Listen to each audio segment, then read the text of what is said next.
Thank you very much for tuning in. This is a continuation of our 3 desert trip. In the previous episodes, we traveled through the Terrari and Simpson Desert, and now after a quick stop in Birdsville, a refuel and doing some mechanical fixes, we make our way into the 3rd desert, which is the Strzelecki Desert. Our group size had been reduced to 4 vehicles as a few of the other guys needed to head home. We had Peter and Dave leading the way, Nathan and his son, good old Steve, Michael and myself. I noticed a noise on the canning, and that seems to be the alternator bracket. So Dave is pulling the alternator out. That is the bracket. Anyway, I'll better crawl under there and have a good look myself. Must have broke on the canning. See if there's anything obvious hanging anywhere. Barnsey, who runs a Birdsville fuel station and workshop, welded the bracket together for us. Diamantina River.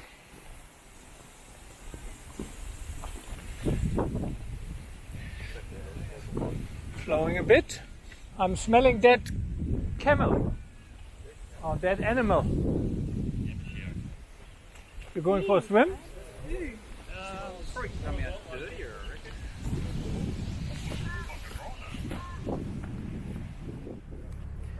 On that trip, our tires suffered quite a bit, especially of the 2 lead vehicles. So Pete's front tire also often needs a bit repumping. One of the reasons why I now use tire pressure monitors for my vehicle. If you have a leak and you don't notice and you continue driving on a flat tire, you pretty much have a catastrophic tire failure, as we see here. This didn't hold us up for long, as Mike changed his tire within a few minutes and we were back on our way. Around 1883, the government created a well in Mangorani because due to the drought it was often very difficult for the drovers to obtain water for the animals. In 1886, Richard Forbes Sullivan and his wife then opened a store, eating house and hotel at Mangorani. That's where the old McDonalds sign from The Simpsons ended up. During our 2015 Simpson Desert crossing, we came across this McDonald's sign in the middle of the Simpson. Quite a good example of good Aussie bush artistry. This sign was then later removed and is now standing at the Mangorani station. Our camp spot for the night.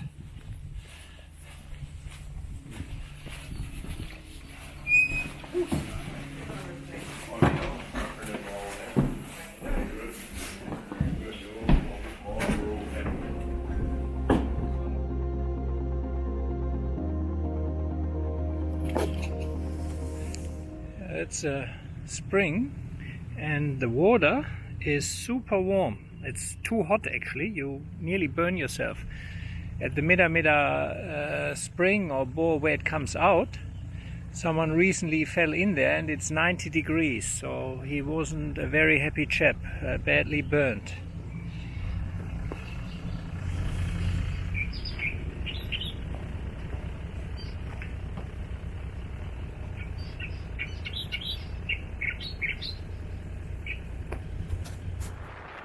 On our way into the desert, we came across this old grader and were wondering what the history was. When we came across this rocky outcrop, we thought it would give us a good viewpoint over the whole area, so we drove up it and we were rewarded with a great view and a little bit interesting rocky climb. Certainly the only technical driving we have done so far.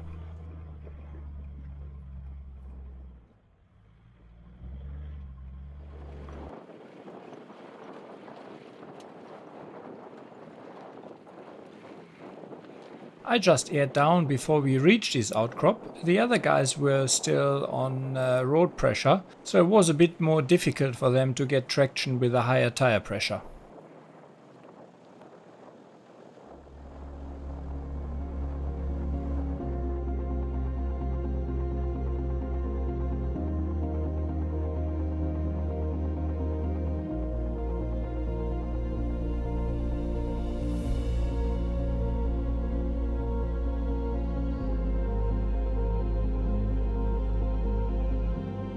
here. We came across an area where Dave spotted a lot of very old empty bottles. So we all jumped out of the car and went on a treasure hunt of old bottles. We found quite a few old historic pickaxe bottles, which were made by the Adelaide Bottle Company. At that time, bottles were actually hired out, so you didn't purchase a bottle, it was hired out to you, and then you returned it and it would be refilled. I don't know what's that one? I don't know. It filter or something. It smells a little bit oily, so it could be an oil filter or not. We started to encounter the first dunes, but nothing too crazy really, and with the correct tire pressure we easily idled that up. Dave got the passion for the desert from his dad, who took him for many years into the desert, even as a pretty young boy to well into his teenage years.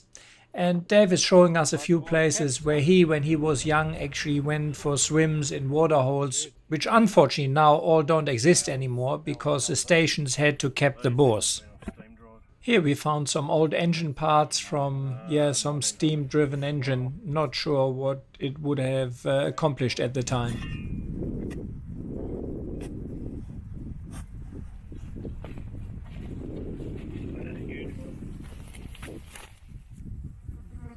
This place used to be a permanent waterhole fed by the bore and was a perfect swimming spot at the time. Nowadays it is dry as, and we encountered quite a few horse carcasses. Not sure whether they were shot because they were wild horses or they died of thirst here.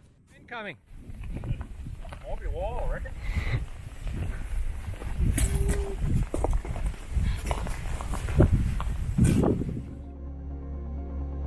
The drone footage shows a belt of trees around that bore, so there must have been water for a while to allow the trees to grow.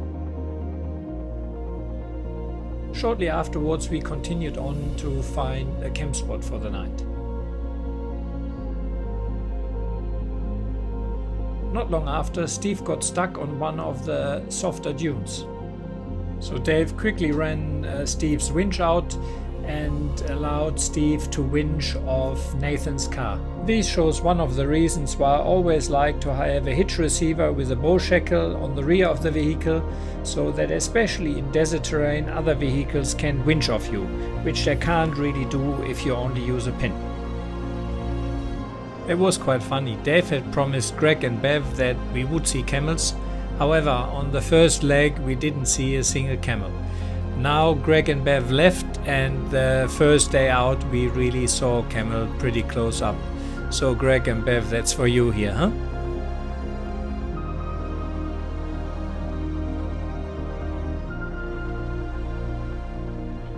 Not far from our camp spot we found another old grader, which I thought would be a perfect background for some astrophotography.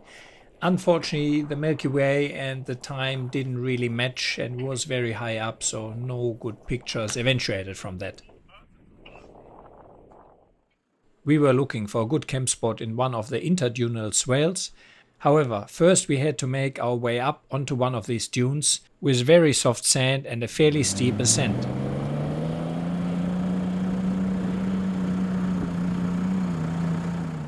Nathan made it up on the second attempt, and then it was Steve's turn in the 200.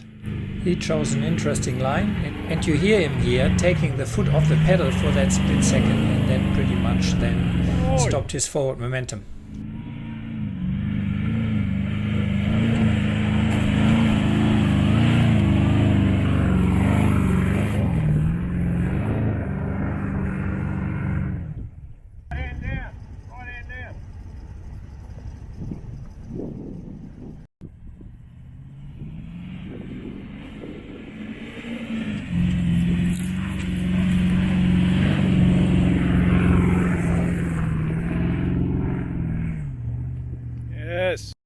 Steve was the least experienced driver in our group.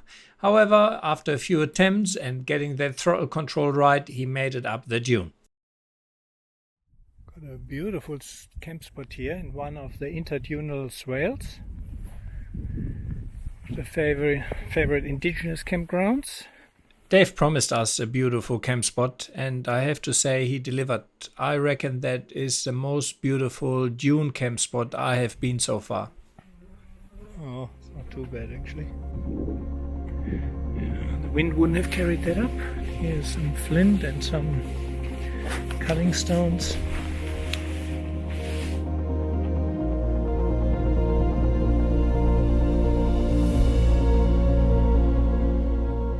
This camp spot is right on the fringes between the Sturt Stony Desert and the Strzelecki Sand Desert.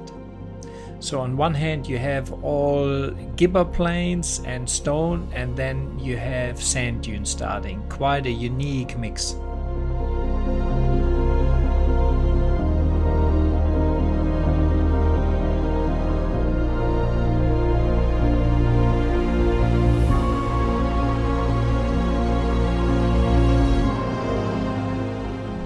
Somewhere in the Strzelecki Desert. Absolutely stunning. Probably one of the prettiest dunes or dune country I've seen.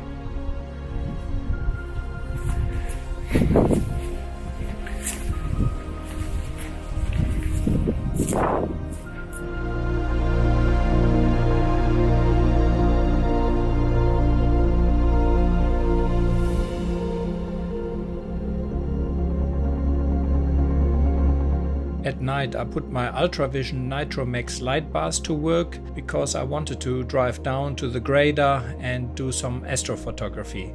Quite amazing what a light output they provide. You see what a difference it makes when I switch them off here.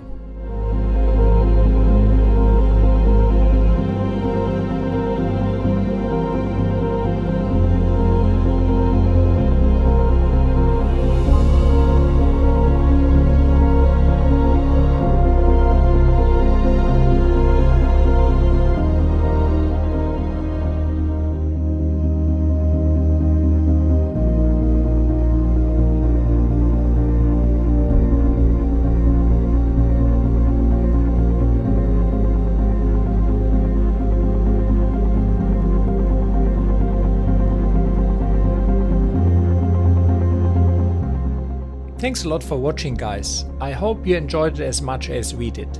As always, I would greatly appreciate if you subscribe to my YouTube channel, like the video and leave me a comment in the comment section. My YouTube channel is completely self-funded and it takes considerable effort, time and money to create these videos. If you'd like to support me in this, please consider becoming one of my patrons on Patreon, where you can donate a small monthly contribution which will help me to cover some of the cost. For these you will receive early access to